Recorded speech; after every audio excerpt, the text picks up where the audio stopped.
आपका हमारे चैनल में स्वागत है। दोस्तों, कहा जाता है कि पति पत्नी का रिश्ता जन्म जन्मांतर का होता है।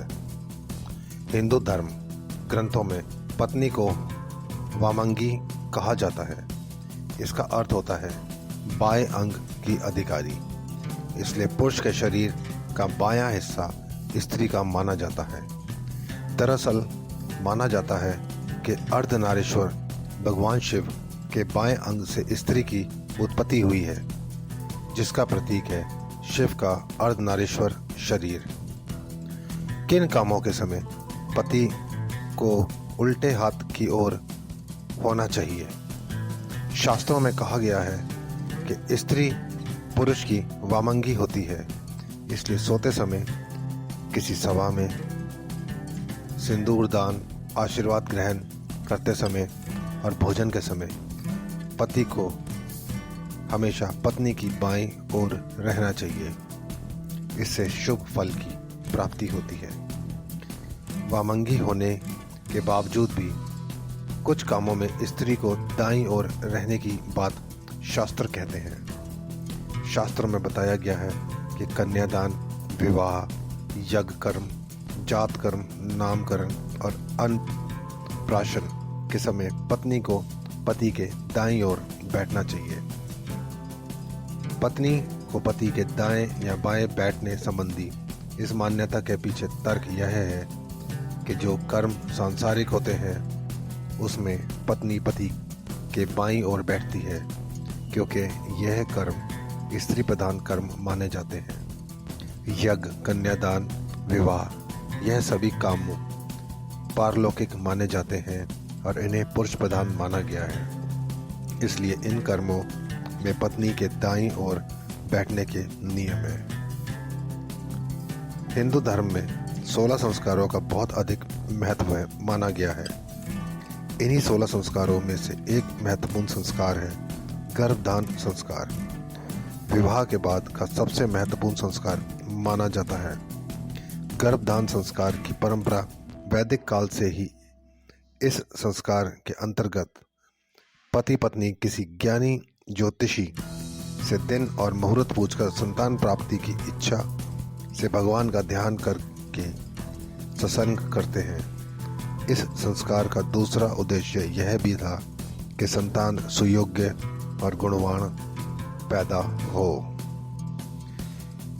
गर्भधान संस्कार मान्यता है कि शुभ मुहूर्त में गर्भ धारण करने से गुणवान और योग्य संतान की प्राप्ति होती है। इसके विपरीत बुरे समय में सत्संग और काम वासना से प्रेरित होकर गर्भ धारण होने से संतान की बुद्धि मलिन होती है।